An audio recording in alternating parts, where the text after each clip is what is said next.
Assalamualaikum warahmatullahi wabarakatuh. Bismillahirrahmanirrahim. Wa bihi nasta'in wa alhamdulillah. Wassalatu wassalamu ala Muhammadin wa ala alihi wa ashabihi wa man tabi'ahum. Anda berdasarkan materi nomor 1, kita sudah masuk 20 Ramadan, insyaallah. Semoga kita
ujian begitu beratnya, beliau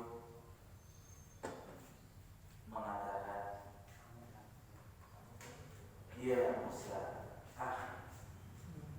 beliau mengingat Nabi Musa.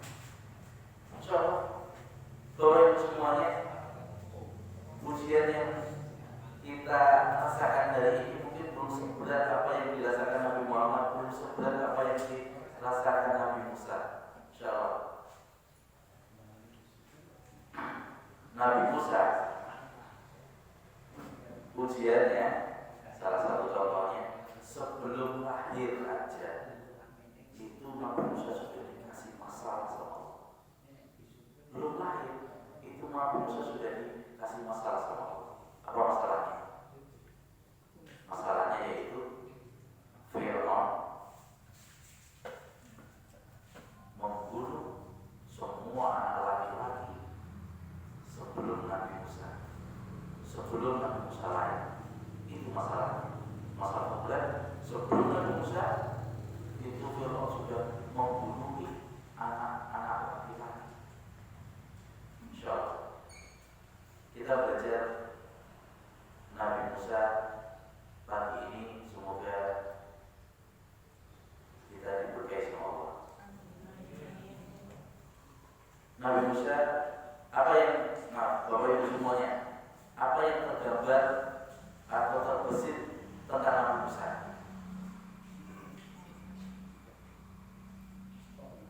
Tongkat, betul, tongkat. Apa lagi? Kekuatan, betul.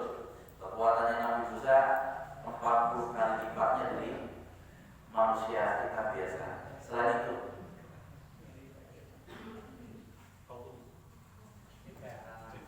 cedar, betul, cedar. Insya Allah cedar. Ya, mungkin banyak lagi yang akan kita ingat tentang Nabi Musa. Tapi pagi ini saya akan bahas tentang ada 3, yaitu tentang air. Ya betul tadi, ya pokoknya tentang tongkatnya Nabi Musa. Yang ketiga yaitu ihsannya Nabi Musa. Ihsannya Nabi Musa. Insya Allah tentang air. Air yang saya maksud yaitu ketika Nabi Musa itu dilemparkan sama ibunya, dihanyutkan di Sungai Nil. Sungai Nil itu airnya itu kayak lautan, di ombak yang begitu besar. Seperti itu, ombaknya begitu besar. Insya Allah Nabi Musa dihanyutkan sama ibunya.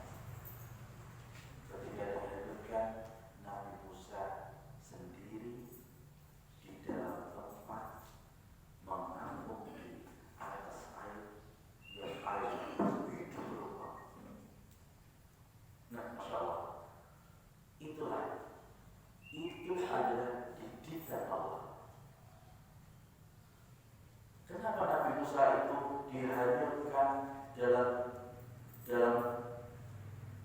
air Sungai Nil, dan Masya Allah beliau dihanyutkan dalam Sungai Nil itu adalah didikan Allah untuk Nabi Musa. Dalam kehidupannya nanti Nabi Musa akan bertemu dengan begitu banyak gelombang, begitu banyak ujian. Insya Allah dengan beliau sudah dikasih ujian duluan sama Allah, beliau kuat untuk menghadapi ujian. Insya Allah. Jadi kenapa Allah kasih langsung dikasihkan di Sungai Nil itu karena ujian Nabi Musa itu berat sekali. Dari sebelum lahir sudah diuji, setelah lahir diuji, waktu jadi pemuda diuji lagi, waktu pemuda nikah dan sebagainya. Banyak sekali ujian sampai akhirnya Nabi Musa juga sampai ketika mau wafat pun juga diuji. Ujinya karena Bani Israel nggak mau taat sama Nabi Musa, sampai Bani Israel itu keliling aja di lembah Sinai. Bukan sampai sekarang. Bani Israel bisa masuk ke, sebenarnya kan perintahnya Allah ketika Nabi Musa sama Bani Israel itu disuruh masuk ke Palestina. Bani Israel nggak maunya yaudah kamu aja Nabi Musa dengan temennya, kami nggak mau, kami mau nunggu di sini. Dari situlah Allah bikin semua Bani Israel itu berkeliling-keliling di situ lama sekali. Nah, bisa masuknya sampai Nabi Musa meninggal di situ, bisa masuknya ke Palestina itu di zaman Nabi Yusha bin Nun. Beliau Yusha bin Nun itu yang membawakan makanannya Nabi Musa ketika ketemu dengan Nabi Khidir. Itu Yusha bin Nun. Nah, kembali lagi insyaallah. Nabi Musa itu diuji banyak sekali. Dari itu kita bisa belajar bahwa ujian Nabi Musa bisa kita ambil hikmahnya, karena selalu ketika Nabi Musa diuji sama Allah, selalu ada pertolongan dari Allah. Ketika Nabi Musa diuji, ada pertolongan. Ketika Nabi Musa diuji waktu bayi, ada pertolongan dari Allah, diasuh oleh keluarganya Fir'aun. Nah, ketika Nabi Musa juga masih pemuda juga banyak ditolong sama Allah. Kenapa? Karena Nabi Musa dekat sama Allah. Kita ada hikmahnya untuk kita bahwa kalau kita dekat sama Allah, apapun masalahnya, apapun cobaannya dalam hidup kita ini, itu akan ditolong sama Allah. Kedua, yang saya bahas berikutnya yaitu tongkatnya Nabi Musa. Nah, tongkatnya Nabi Musa, Bapak Ibu semuanya, tongkatnya Nabi Musa, fungsi tongkat itu kalau Bapak Ibu semuanya untuk apa sih sebenarnya? Untuk pegangan. Betul, untuk pegangan. Kita lihat Nabi Musa itu umurnya ketika Nabi Musa itu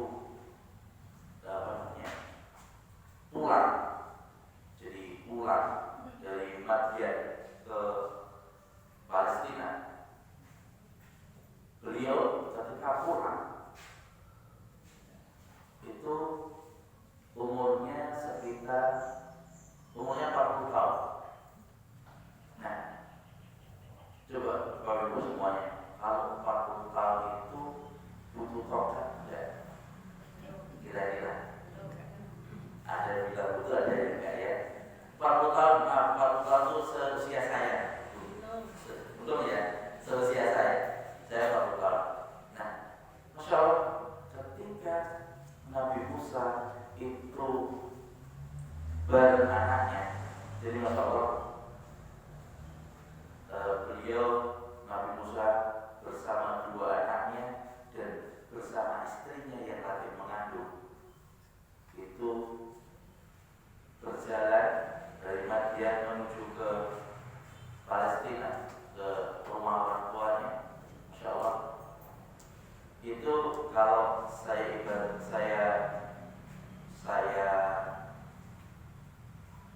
sebut, kalau saya ingin menyebut bahwa Nabi Musa itu mudik.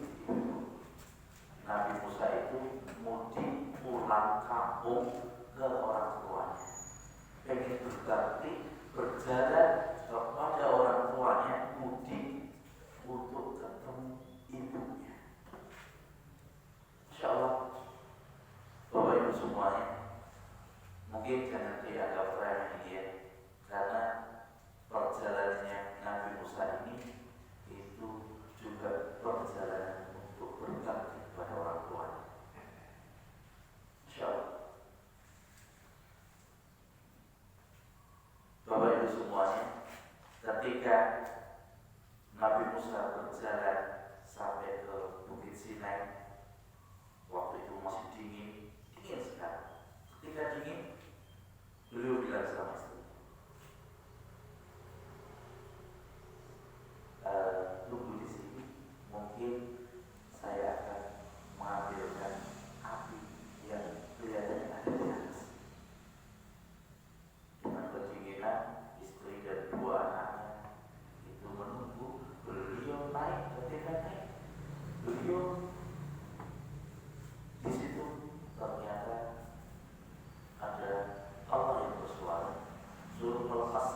apa yang kau bawa, wahai Musa?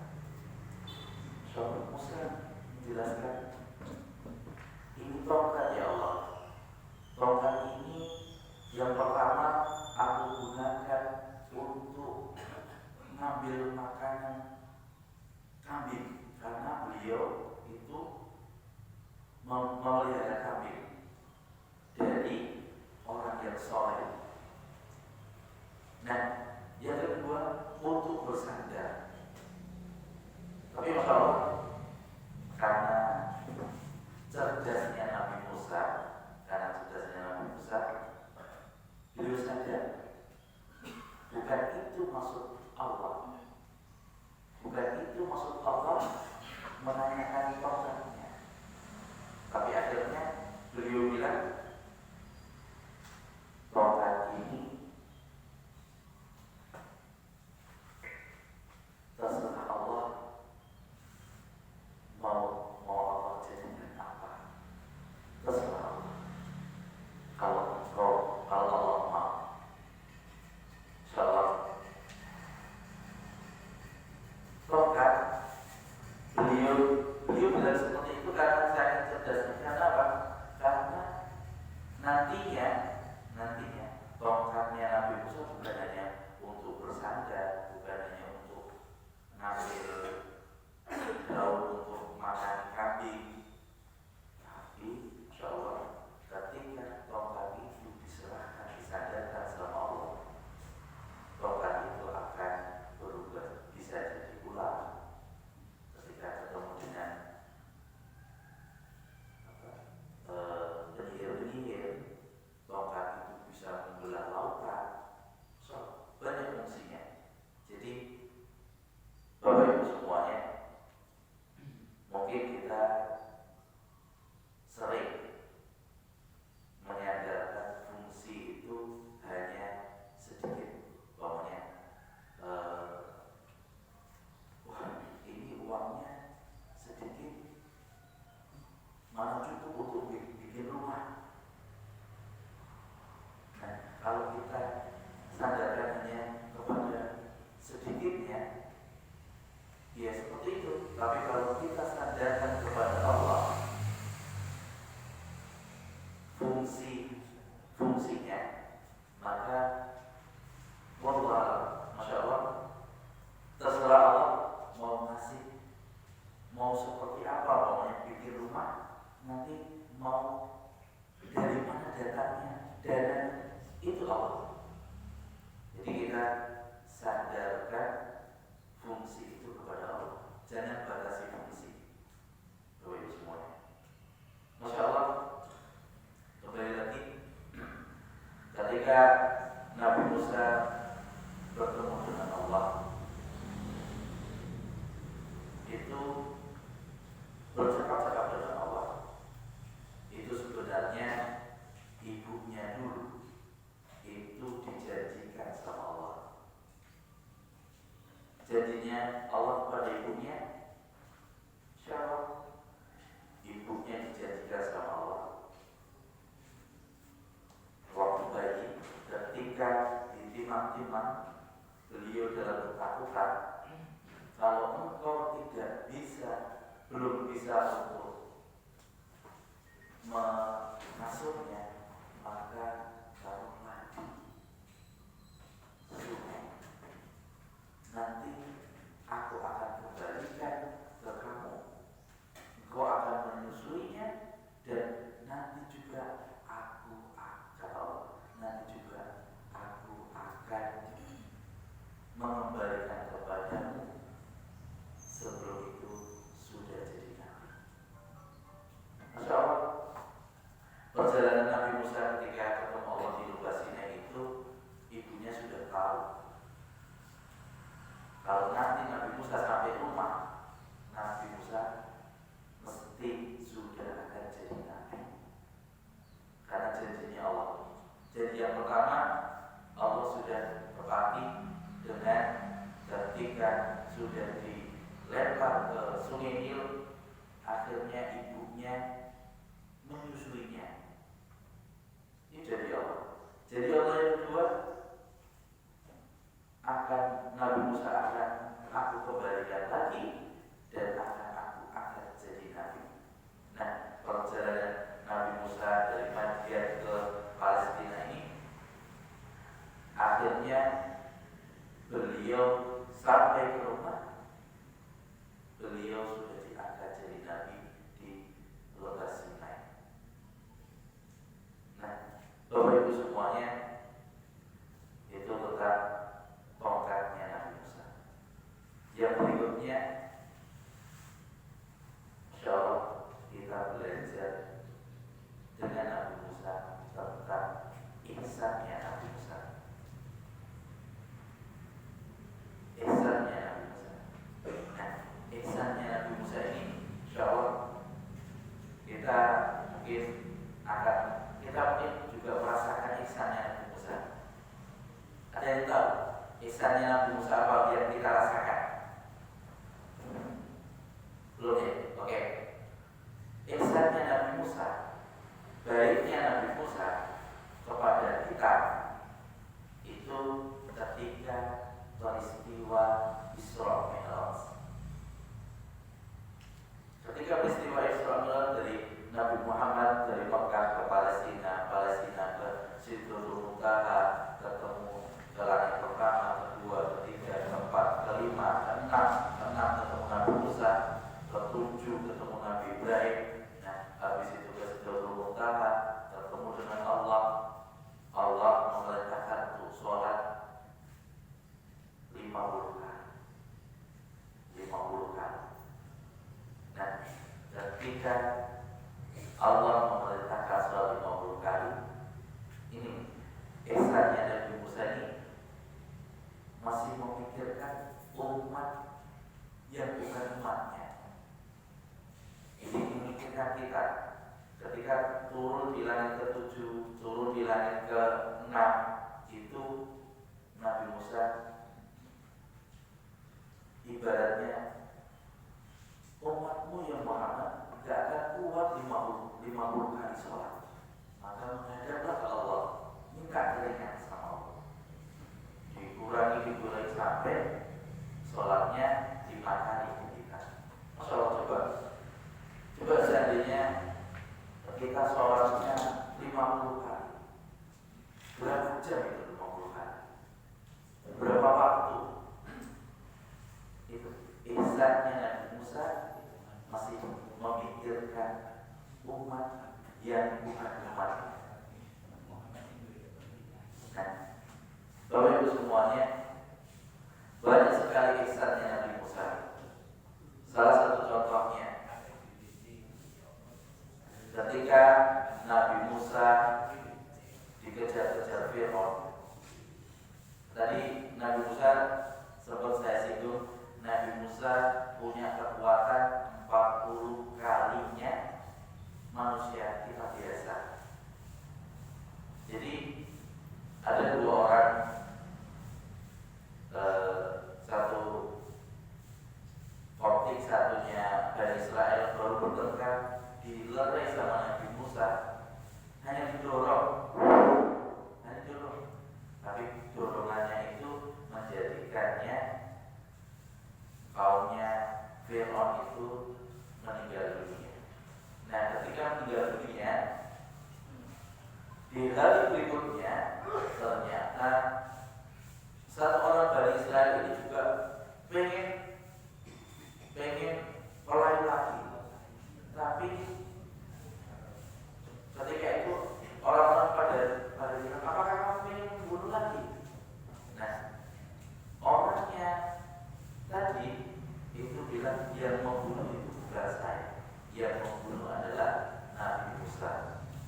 kali supaya tidak dikasih sampai kecapean, ketakutan, lapar, haus. Beliau akhirnya bersandar pada sebuah pohon. Ketika bersandar sebuah pohon, baru bersandar, beliau melihat ada dua orang putri yang menghalangi kambingnya supaya tidak melakukan sesuatu.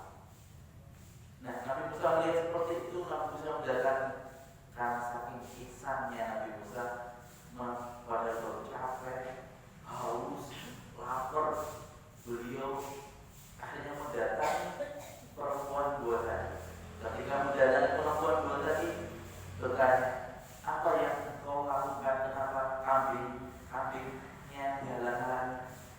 Karena di sana ada laki-laki yang baru minum kambing supaya tidak hilang dengan kambing. Masya Allah, akhirnya ketika beliau yang laki-laki sudah pergi, akhirnya Nabi Musa membantunya untuk mengambilkan air. Ketika sudah mengambilkan air untuk hewan-hewannya, Nabi Musa langsung pergi begitu saja, bersandar lagi ke pohon yang tadi. Nabi Musa tidak terus berharap terima kasih kepada dua orang, tapi Nabi Musa habis itu duduk di bawah pohon. Nabi Musa berdoa, ya Allah, apa yang Engkau akan anugerahkan kepada kami akan aku terima, ya Allah. Masya Allah. Habis itu Nabi Musa, Allah melihat Nabi Musa akhirnya didatangi oleh salah satu putranya supaya mengantarkannya ke rumah. Dan kisahnya Nabi Musa ini, beliau akhirnya mengambil langkah untuk di depan. Jadi dua orang putri ini di belakang, Nabi Musa di depan. Sebenarnya yang tahu rumahnya kan dua orang putri ini, yang karena tahu rumahnya. Tapi karena Nabi Musa itu seorang laki-laki dan beliau meletakkan itu untuk di depannya. Nah, ketika umpamanya belok ke kanan, belok ke kiri, lempar batu ke kiri, belok ke kanan, lempar batu ke kanan. Masya Allah, Bapak Ibu semuanya, hikmah yang tentang dua orang, kita ambil pelajaran dari dua perempuan ini, putri ini. Jadi yang lebih tahu rumahnya itu pasti dua putri ini. Nah, Nabi Musa tidak tahu rumahnya, tapi Nabi Musa memimpin di depan. Ini untuk pelajaran kita semua. Mungkin ibu-ibu lebih banyak belajar dari bapak-bapak, karena mungkin ibu banyak waktu untuk ngaji, bapak mungkin banyak bekerja. Nah, ketika ibu-ibu sudah banyak mengaji, banyak paham tentang agama, mari kita sama-sama letakkan untuk suami kita masing-masing untuk di depan.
8 tahun nanti akan aku nikahkan sama putriku. Nah, beliau kalau pengen berbakti sama aku lagi tambah 2 tahun, maka beliau 10 tahun berada di Madian dalam pelarian dari dikejar-kejar oleh Fir'aun. Beliau akhirnya ketika sudah 10 tahun lagi ketemu Allah di Lukas Sinai, perjalanan dari Madian ke Palestina ke ibunya, itu adalah beliau perjalanan di Walidain. Insyaallah Bapak Ibu semuanya, jangan remehkan birrul walidain kita. Kita adalah seorang anak, semua kita seorang anak. Entah ibu kita sudah meninggal atau belum, entah bapak kita sudah meninggal atau belum, silakan untuk terus berbakti sama orang tua kita.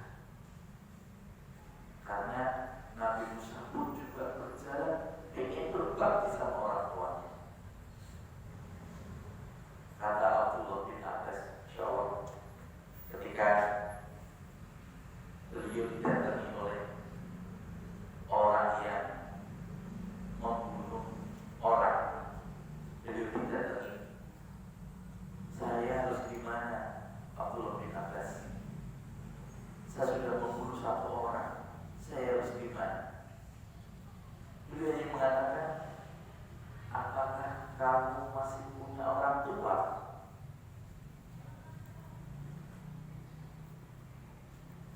Beliau akhirnya orang yang datang dengan ke Abdullah bin Abbas, insyaallah beliau akhirnya pamitan kepada Abdullah bin Abbas pulang. Tapi di tengah perjalanan beliau berpikir, kenapa sih Abdullah bin Abbas menanyakan apakah kamu punya orang tua? Beliau kembali lagi ke Abdullah bin Abbas. Ketika beliau kembali ke Abdullah bin Abbas, beliau bertanya, wahai Abdullah bin Abbas, kenapa engkau tadi bertanya apakah aku masih punya orang tua? Masya Allah. Apa jawaban Abdullah bin Abbas? Beliau mengatakan, tidak ada amal yang lebih mendekatkan kepada Allah selain berbakti pada orang tua kita. Orang ini yang sudah membunuh 1 orang, dia ingin diampuni sama Allah. Abdullah bin Abbas mengatakan tadi, insyaallah tidak ada amal yang lebih mendekatkan lagi kepada Allah selain kita berbakti pada orang tua kita.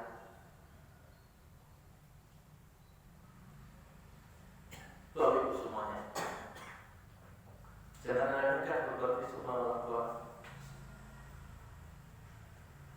Ada juga yang contoh yang tidak baik. Contoh yang baik mungkin Uwais Al-Qarni yang rela-rela menggotong ibunya haji dari Yaman ke Mekah. Insyaallah itu Uwais Al-Qarni yang terkenal di langit. Ada juga yang contoh yang buruk tapi akhirnya Allah maafkan. Ketika ceritanya Malik bin Dinar bersama dengan Muhammad bin Harun. Muhammad bin Harun ini orang Khurasan yang beliau durhaka sama orang tua. 40 kali beliau haji ditolak sama Allah.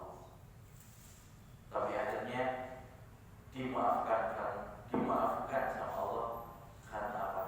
Karena Muhammad bin Harun ini berdoa ketika beliau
itu kisah nyata yang diceritakan oleh Malik bin Dinar. Insyaallah kembali lagi ke Nabi Musa. Saking ihsannya Nabi Musa sampai-sampai Nabi Musa memikirkan kita semua. Insyaallah ibu bapak semuanya, kalau ibu bapak semuanya masih orang tua masih ada, monggo silahkan berkata. Seandainya orang tua sudah tidak ada, juga Masya Allah. Orang tua yang lebih butuh mana? Orang tua yang masih ada atau orang tua yang sudah meninggal dunia? Butuh ke kita sebagai anak yang meninggal pastinya ya, yang meninggal. Insya Allah, nek masih hidup mungkin kita masih bisa banyak beramal kepada orang tua kita. Tapi kalau sudah meninggal, beliau orang tua kita yang sudah meninggal yang dikubur itu butuh kita,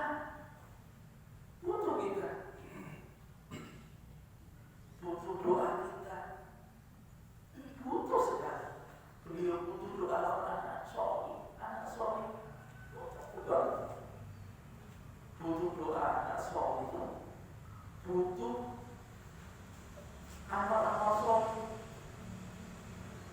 Kita sambung tali silaturahim kita. Seandainya orang tua kita sudah meninggal, kita sambung tali silaturahim kita kepada kerabat orang tua kita. Kita sebagai anak yang soleh, kita butuh mendoakan kedua orang tua kita. Kita butuh menyambung tali silaturahim kepada kerabat orang tua kita, kerabat ibu kita, kerabat ayah kita. Kita butuh. Para jemaah semuanya, insya Allah, kalau sudah berbicara kepada orang tua kita, insya Allah tidak ada habisnya. Banyak kisah-kisah yang menceritakan tentang orang tua. Banyak sekali. Mari kita ambil hikmahnya dari ceritanya Nabi Musa ini. Nabi Musa berjalan dari Madian ke Palestina untuk berbakti pada orang tua. Nabi Musa contohkan sampai ke kita. Insyaallah. Bapak Ibu semuanya, mari kita ambil hikmah dari perjalanan Nabi Musa ini. Semoga perjalanan Nabi Musa ini kita bisa ambil hikmahnya, kita bisa ambil manfaatnya untuk kita semua. Saya, Bapak Ibu semuanya, semoga apa yang dicontohkan Nabi Musa kepada kita dapat berkah dari Allah Subhanahu wa Ta'ala. Mungkin itu aja dari saya. Kurang lebihnya mohon maaf. Wassalamualaikum warahmatullahi wabarakatuh.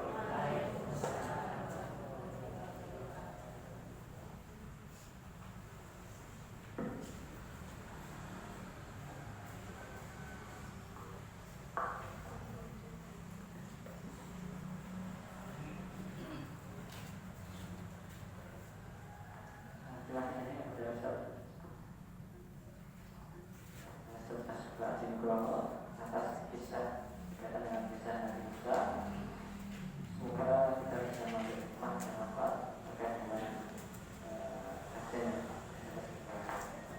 Kisah-kisah lain juga masih masuk di dalam Al-Quran. Saya disampaikan kembali termasuk yang berbeda. Pengumuman informasi pertama, pada kesempatan ini terkumpul jumlah infak 284.000 rupiah. Alhamdulillah. Semoga menjadi termasuk yang bagus saya. Yang kedua, untuk hari Ahad besok 21 Ramadan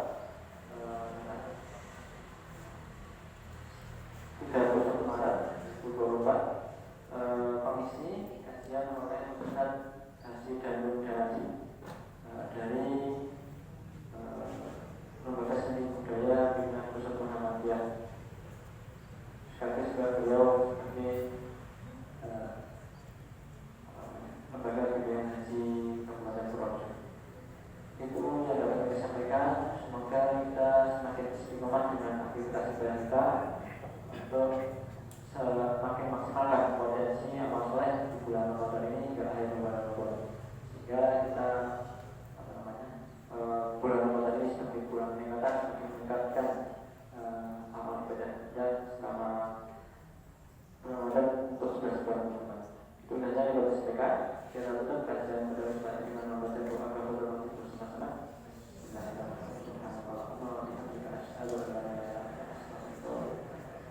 Terima kasih. Wassalamualaikum warahmatullahi wabarakatuh.